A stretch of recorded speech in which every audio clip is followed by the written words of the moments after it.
promotion et de valorisation de la culture africaine, des cultures africaines. Nous recevons aujourd'hui M. Eric Ovono Agbere. Eric Ovono Agbere est un jeune africain qui vit en France depuis plusieurs années déjà et qui est le président du café littéraire d'ici de Stein. Stein, c'est une ville en banlieue de la Seine-Saint-Denis, dans la région parisienne.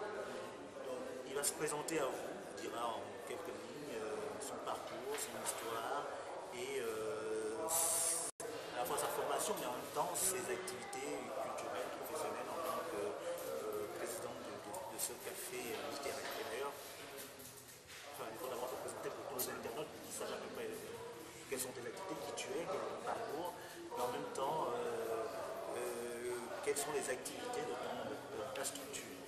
Très bien.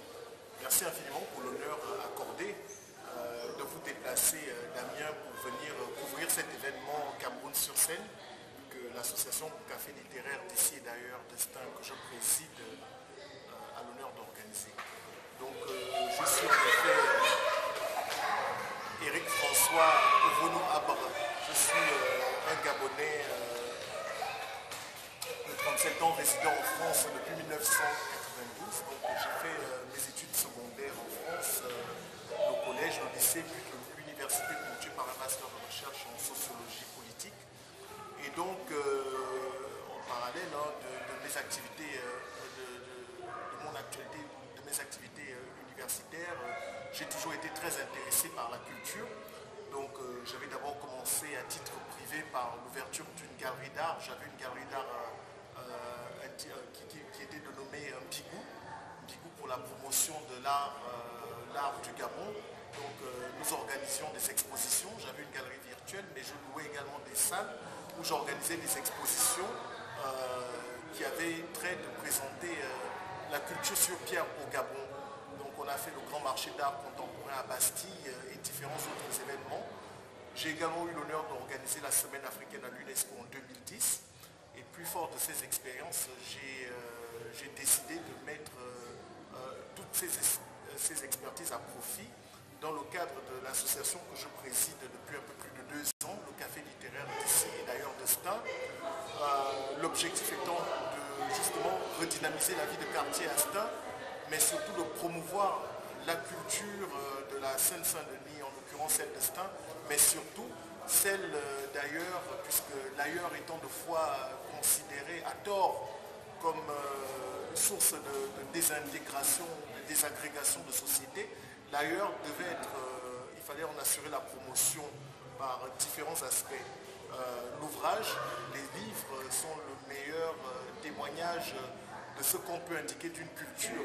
Donc il y a d'ailleurs sur le fronton de l'université Saint-Denis, il est indiqué que le livre est le seul astre exact. Donc la promotion du livre nous tient à cœur dans le cadre de notre association puisqu'il s'agit d'une librairie associative. Mais étant donné le désintérêt, on va l'indiquer, d'une grande partie de la population qui se détourne du livre, il faut dire que le livre, depuis l'abandon des universités populaires, des partis politiques, en l'occurrence le Parti communiste, il y a un désintérêt des couches populaires du livre. Donc comment est-ce qu'en Seine-Saint-Denis, en l'occurrence à Stein, on peut en assurer la promotion, non seulement du livre, mais des cultures d'ailleurs. Donc là-dessus, on a organisé un premier événement le 21 novembre dernier sur Nelson Mandela, le père de la nation arc-en-ciel, à l'espace Paul Éluard à Stein. Vous vous êtes déjà déplacé pour couvrir l'événement. Voilà. Et ça, c'est le deuxième événement où on a pris effectivement le postulat de la valorisation du Cameroun.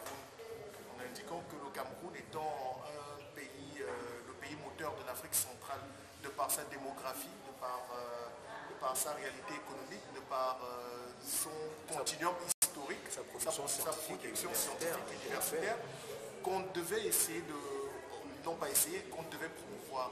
Et on a à juste titre choisi d'indiquer l'excellence et le génie camerounais.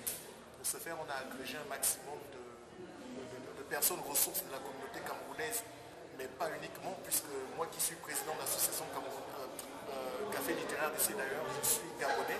Donc l'idée pour moi c'était de savoir comment est-ce qu'un ressentissant d'un autre pays d'Afrique pouvait s'approprier la réalité, la dynamique d'un pays et d'en assurer la promotion.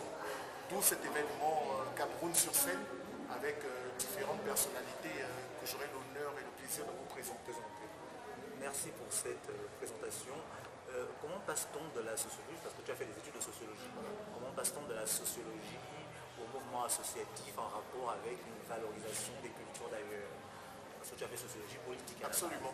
Donc tu es passé pas d'un extrême à un autre, mais donc tu es passé d'une activité à une autre. Et c'est ce passage qui est très intéressant dans ton parcours. Et il y a une valorisation effectivement des cultures d'ailleurs, il y a eu une valorisation, il y a eu un événement au mois de novembre, 2 semaines avant la disparition de Nelson Mandela. Tu as été visionnaire sur ce coup-là. Tu as compris qu'il fallait rendre hommage à ce géant juste avant ça. Je pense que c'était le dernier hommage d'ailleurs, voilà, exactement, à Mandela, juste avant sa disparition.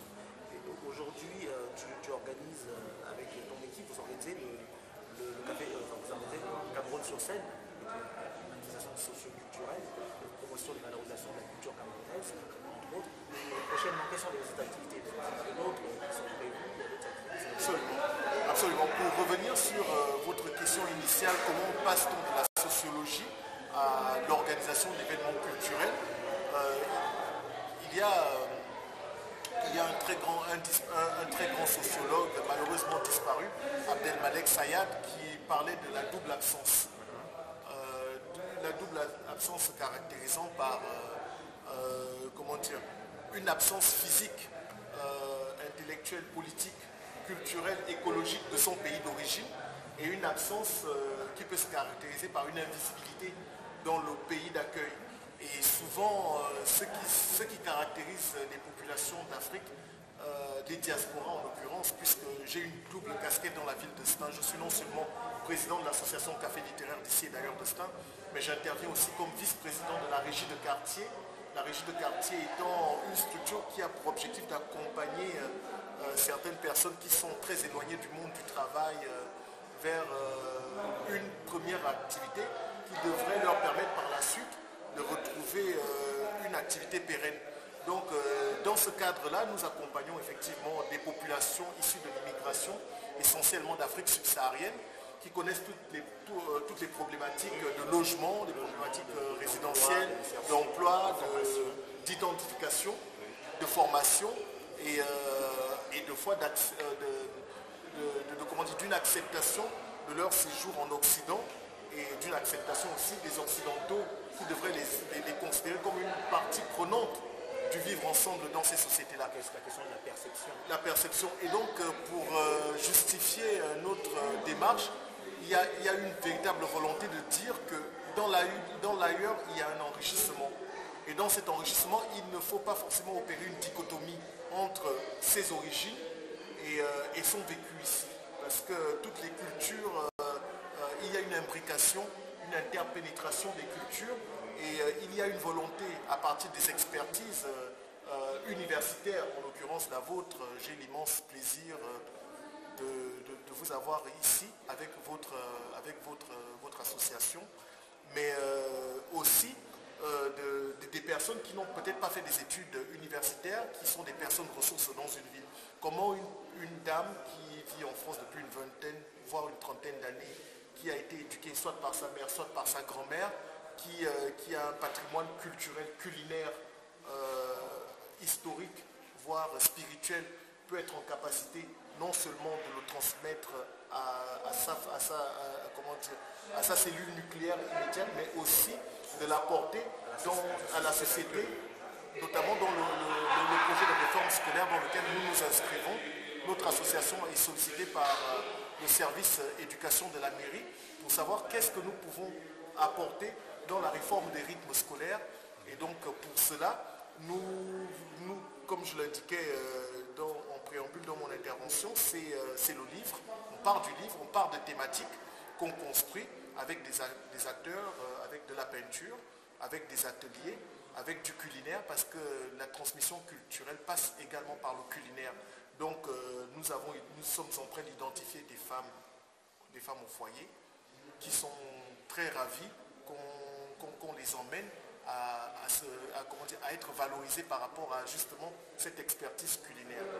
Donc dans notre association, on souhaite justement toujours valoriser ce tailleur, mais il y a une co-construction, c'est-à-dire que nous n'arrivons pas avec un schéma prédéfini de ce que doit être la culture de l'autre. On est dans la co-construction avec les politiques de la ville qui nous accompagnent, puisqu'on a quand même la grande chance dans la ville de Stein de bénéficier d'un accompagnement logistique, de bénéficier d'un accompagnement en personnel, de bénéficier d'un accompagnement financier, ce qui nous permet effectivement d'organiser des événements tels que celui du Cameroun sur scène et de dire que la diaspora camerounaise, les autorités du pays qui doivent être informées de ce que nous faisons, mais également les populations dans les pays d'origine doivent constituer un tout qui sera et ce tout sera identifié dans notre lieu physique, puisqu'on a un lieu physique que je vous présenterai, la devanture de notre lieu physique, qui sera un lieu d'agrégation, un lieu d'échange, un lieu de partage, un lieu de communication, de communion, selon la manière dont les acteurs s'approprieront le lieu. Donc voilà. Merci.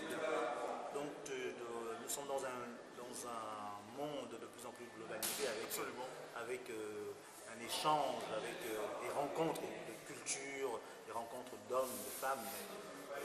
Nous inscrivons, ton association en tout cas s'inscrit dans ce qu'on peut appeler l'interculturalité. C'est-à-dire que la rencontre avec l'autre et surtout ce qu'on peut apporter à l'autre dans notre culture et ce qu'on peut prendre de la culture de l'autre. Donc tu t'inscris justement dans cette espèce d'interculturalité qui vise justement à valoriser à la fois l'ailleurs et ici. Absolument. Ce qui vient d'ici et ce qui vient d'ailleurs. Et c'est un projet tout à fait ambitieux. Et comment t'es venue cette idée? Comment ça s'est inscrit? Comment ça s'est mis en place? Parce qu'on peut se poser des questions. Il y a des centaines d'Africains qui vont te regarder et qui vont se poser la question comment faire, comment monter un tel projet? Comment ça s'est inscrit? Comment ça se met? Enfin, un projet comme celui-là, comme le café littéraire, ne s'est pas mis en place facilement. Quelles sont les embûches? Quelles sont les difficultés, notamment sur le plan administratif, sur le plan économique? Comment ça s'est mis en place concrètement, ce café littéraire? Comment tu es venu l'idée? Parce que tu en es le fondateur. Absolument. Alors le café littéraire est une librairie associative. C'est une association, mais qui a d'abord pour objectif de promouvoir la culture par le livre. Et puis dans le livre, nous agrégeons les autres activités intellectuelles et artistiques. Alors l'idée de monter une association venait de la volonté, puisque je partais du monde de l'entrepreneuriat. J'avais une galerie d'art, toujours dans cette volonté de mettre en avant l'excellence de ce qui existe ailleurs et qui est souvent banalisé. Donc ça a fait l'objet de véritables recherches documentaires, parce qu'il ne s'agissait tout simplement pas d'avoir quelques masques africains et de vendre au marché comme on pourrait le voir dans n'importe quel marché ici en Europe. Donc je me suis spécialisé sur la pierre de Mbigou. Il a fallu que je connaisse les origines de la pierre de Mbigou dans le village de Dibouangui au Gabon. Il a fallu que je comprenne que l'un des premiers sculpteurs de la pierre de Mbigou était Moudaloukou, l'un des premiers sculpteurs, que déjà la pierre de Mbigou, qui est caractéristique même du Gabon en disant c'est de la sculpture gabonaise, c'est un couple de Français, Mariani, qui proposait justement aux sculpteurs gabonais qui faisaient de la sculpture sur bois, de décliner cette sculpture sur de la stéatite silicate de magnésium, qui est exactement la pierre de Mbigou. Donc il a fallu effectivement comprendre l'origine de cette pierre, de cet art, artisanat, mais art dans la mesure où au début il n'y avait pas une production massive, il y avait une volonté de communication. De cela est né le projet de la galerie d'art. Donc j'ai eu l'honneur d'exposer un peu partout à l'UNESCO. J'ai exposé à l'étranger, j'ai exposé dans des grandes galeries, j'ai exposé dans des grands marchés d'art. J'ai été très honoré de me retrouver tout seul, quasi seul africain parmi 1500 exposants. Et il faut dire que j'ai investi de l'argent personnel. Donc ça veut déjà dire que la culture s'inscrit dans un modèle économique que nous n'identifions pas toujours facilement.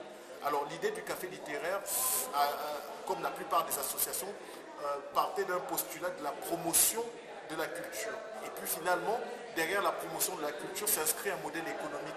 comment est-ce qu'on peut faire la promotion d'un auteur qui écrit son livre, comment on assurer une meilleure visibilité, parce que là vous avez énormément de maisons d'édition qui nous accompagnent dans notre projet.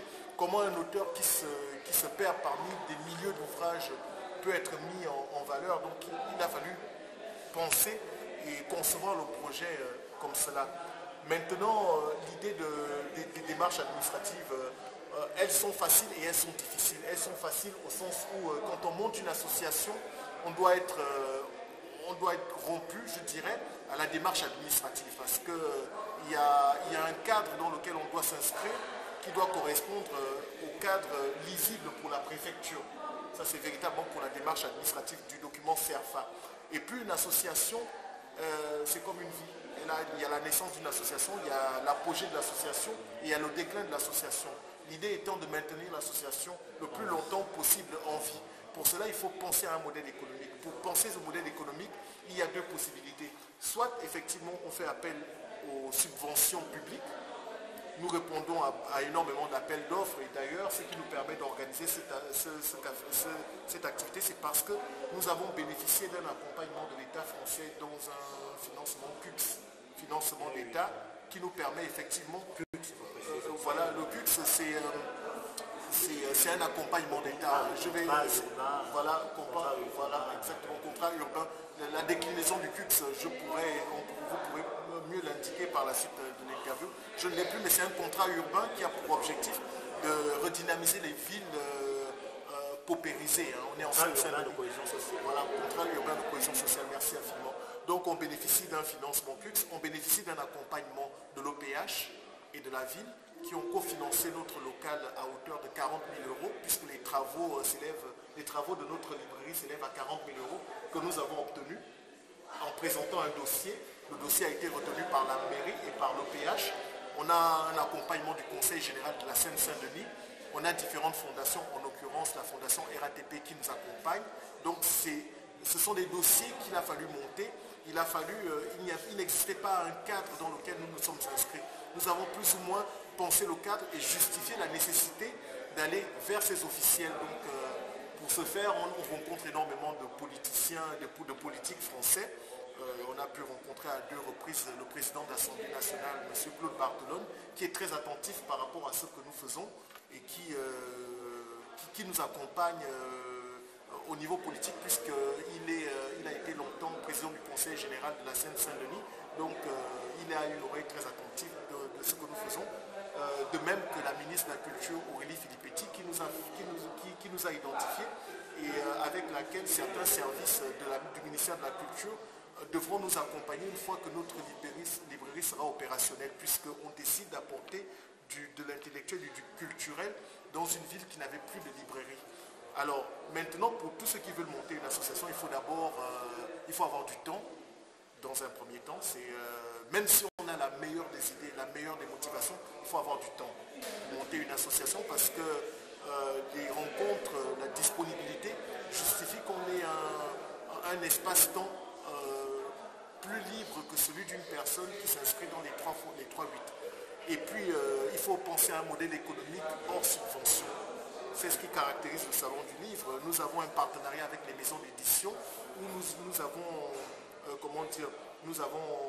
un pourcentage sur les ventes d'ouvrages autour de 30%. Donc notre association retient 30% sur la vente d'ouvrages pour pouvoir organiser des événements tels quels, rétribuer certains artistes qui peuvent venir, puisqu'on est dans un modèle d'économie sociale et solidaire. Un artiste peintre qui vient exposer doit pouvoir toucher un cachet. Et nous veillons à donner à chaque exposant, même de l'ordre du symbolique, ce qui lui permettra de gagner en confiance et en compétence.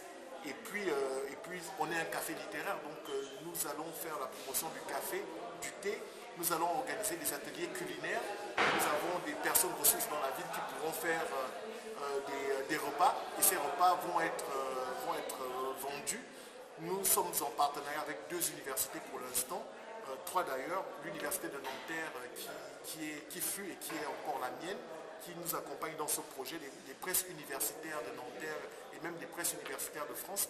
On a l'université de Saint-Denis, le département d'art du spectacle, le département de littérature qui nous accompagne. on a l'université de Ville-Talleuse. Donc pour les personnes ressources, voilà des institutions qui nous accompagnent. Après, bon, ben voilà, on est, comme on dit, des associations sont en train d'évoluer vers les entreprises de l'économie sociale et solidaire. J'ai une expérience dans la gestion d'une entreprise puisque j'ai eu une galerie d'art. Je sais comment est-ce qu'on monte une exposition, comment est-ce qu'on pense la communication de l'exposition, comment est-ce qu'on va chercher les subventions pour financer l'exposition. Et notre association, évidemment, se nourrira de tout apport en expertise et même en volonté.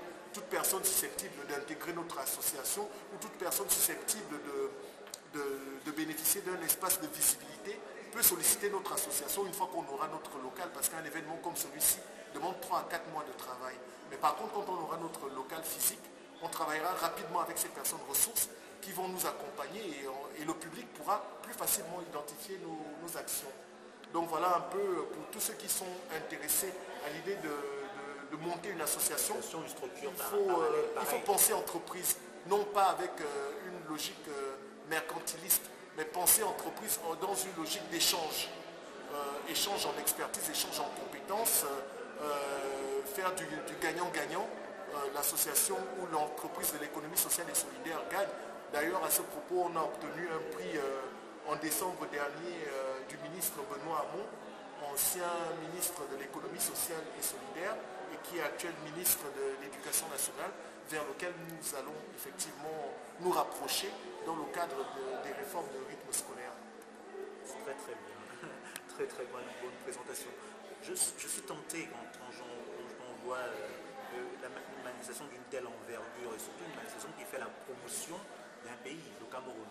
Je suis tenté de te poser une question. Quelle a été la participation des autorités camerounaises?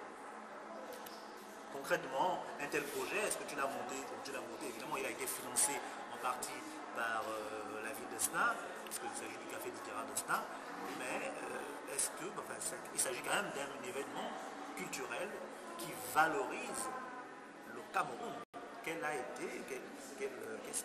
sont les relations que tu as eues, que tu as dû établir avec les autorités camerounaises et quelle a été la participation justement de ces autorités, aussi bien l'ambassade ou l'UNESCO, enfin la représentation camerounaise de l'UNESCO ou du gouvernement camerounais?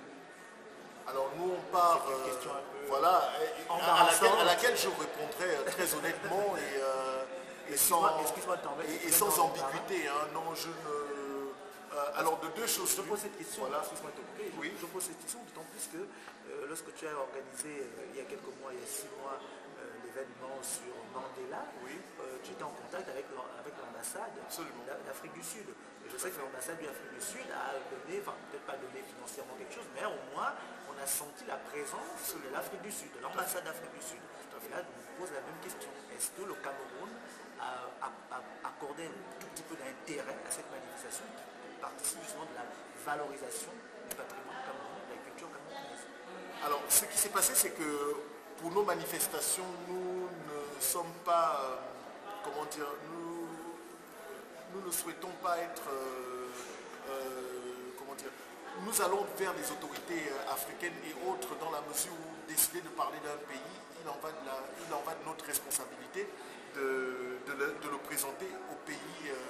Même nous l'avons fait avec l'Afrique du Sud, nous l'envisageons avec le Japon, puisque nous avons un événement au mois d'octobre prochain sur le Japon, intitulé, je garde la primeur à la télévision une fois que la manifestation sera très avancée.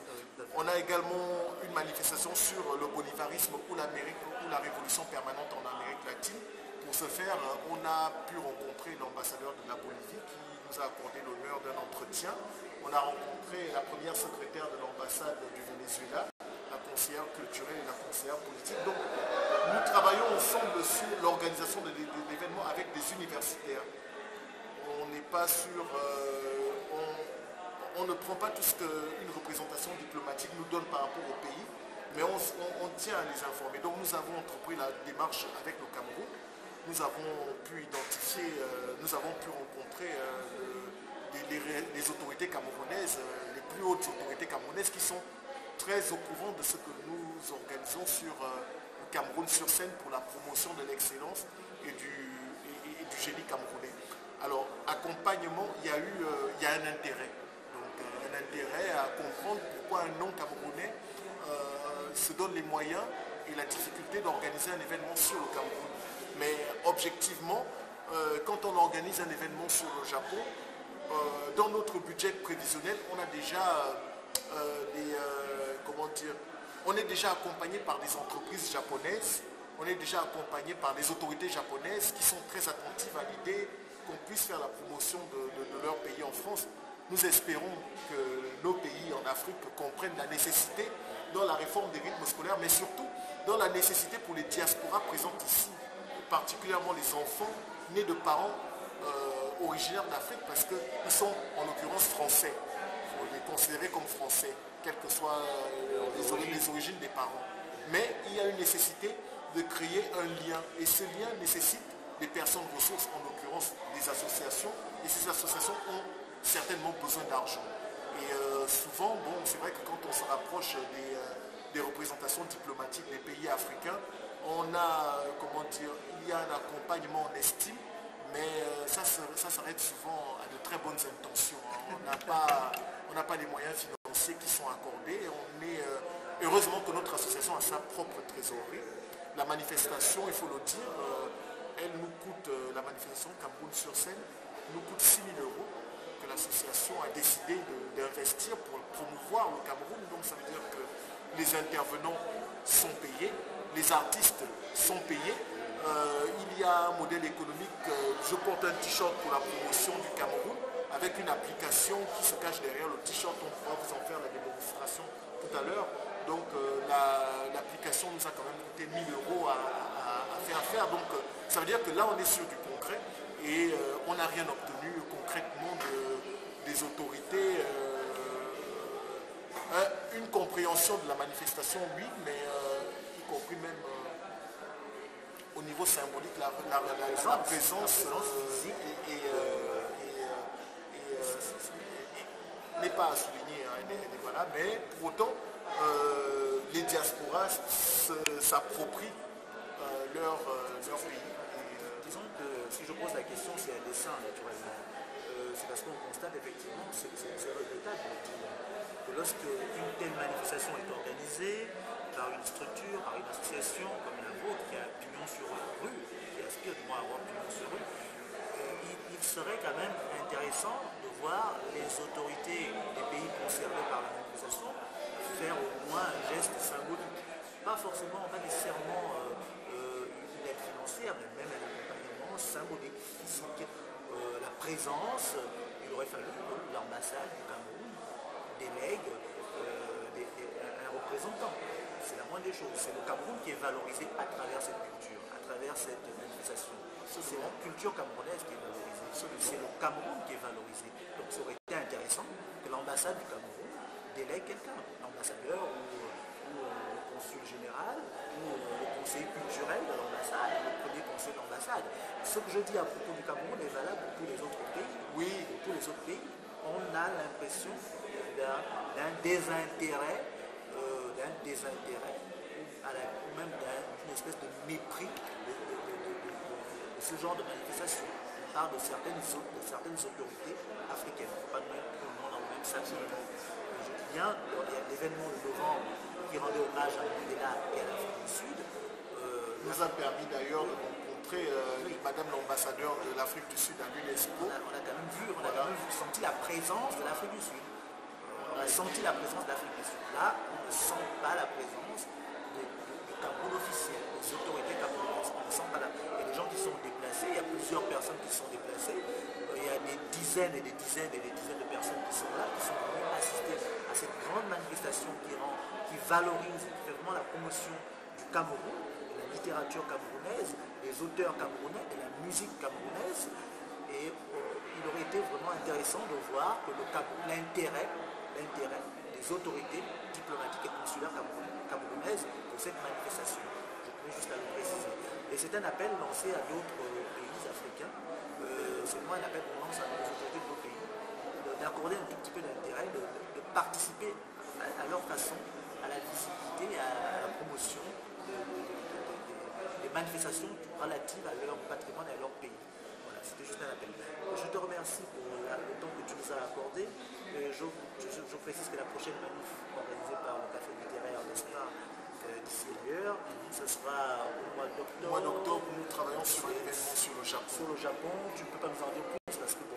On est dans la co-construction avec des associations japonaises, avec les autorités de la Seine-Saint-Denis, puisque la sénatrice de la Seine-Saint-Denis, je peux la citer, hein, Madame Aline Archambault, qui nous accompagne énormément dans le cadre de notre association.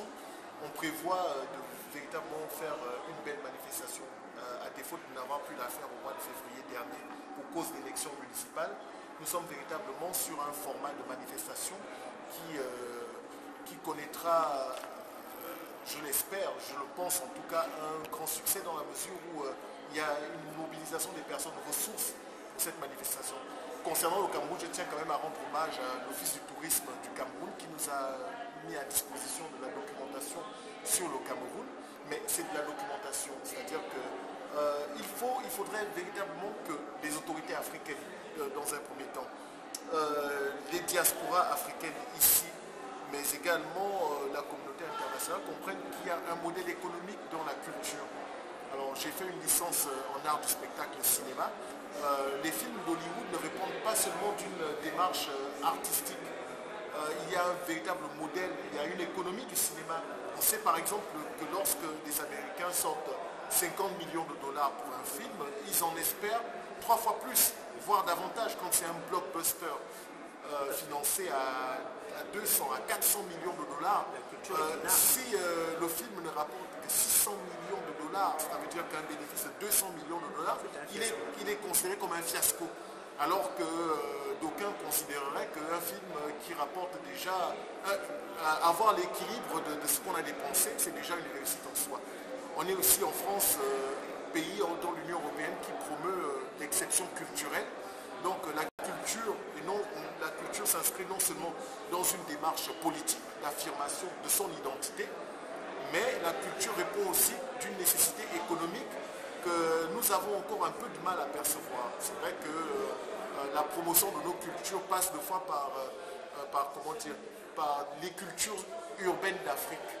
Alors si on fait une manifestation sur la secousse, nous en aurons également ici à Cameroun-sur-Seine. Il y a une mobilisation. Mais si tant est que nous allons faire appel à un patrimoine musical ancien, on a une incompréhension même des acteurs qui devraient accompagner cela. Et le paradoxe, c'est que des fois dans nos manifestations, nous avons un public occidental plus intéressé de ce qui est caractéristique de notre histoire que des personnes même qui devraient justement sur certains aspects de nos propos nous corriger, nous orienter, nous apporter un éclairage conceptuel, sont de fois dans un désintérêt, une défiance, voire un mépris. Donc, un déni aussi. Mais je pense quand même qu'il y a un renouveau des diasporas africaines, il y a un renouveau des Africains ici qui décident d'affirmer leur présence. Et le Cameroun sur scène, alors l'intitulé de la manifestation Cameroun sur scène répond aussi d'une volonté d'indiquer que dans la Seine-Saint-Denis, il y a une part du Cameroun. Le Cameroun étant l'étendard de l'Afrique centrale, un continent culturel dans lequel je m'inscris de par mes origines linguistiques, culturelles, spirituelles et intellectuelles, la promotion du Cameroun, c'est aussi l'affirmation de mon identité. Je te remercie. Je te remercie vivement pour cette interview d'une très très grande richesse. On espère que l'appel que tu as lancé, parce que tu as lancé un appel aussi bien aux diasporas africaines, mais aussi aux autorités africaines et à tous les amoureux de l'Afrique, on espère que cet appel sera entendu, sera écouté, sera suivi. C'était très édifiant tout ce que tu as pu nous dire. Et on espère que ça servira, de modèle à d'autres. On espère que dans les prochains mois, les prochaines semaines, les prochaines années, d'autres jeunes Africains vivant en France ou ailleurs auront de telles initiatives, de valorisation, de promotion de leur identité, de leur patrimoine culturel. Et je vous remercie vivement pour cet entretien que tu nous as accordé. Et nous allons poursuivre, puisque nous continuons à couvrir l'événement. Nous allons avoir d'autres interviews avec des participants, nous aurons des interviews notamment de responsables de stands ou de personnes ressources et d'artistes qui ont fait le déplacement. Voilà, je te remercie. C'était donc l'entretien que nous a accordé l'interview de M. Éric François Ovonabre, qui est d'origine gabonaise, et qui a organisé, qui est président du café littéraire d'ici et d'ailleurs de STA en région parisienne, et qui a organisé ce grand événement, cette manifestation qui a attiré aujourd'hui plusieurs dizaines de personnes qui sont manifestations portant sur le Cameroun sur scène. Voilà, c'est une grande manifestation culturelle. On espère qu'il y en aura d'autres. La prochaine c'est en octobre, elle porte sur le Japon. On espère que tu reviendras faire un tour chez nous en Afrique. On pense à une très grande manifestation sur le Gabon, mais on vous sollicitera. Voilà, on sollicitera. Ok.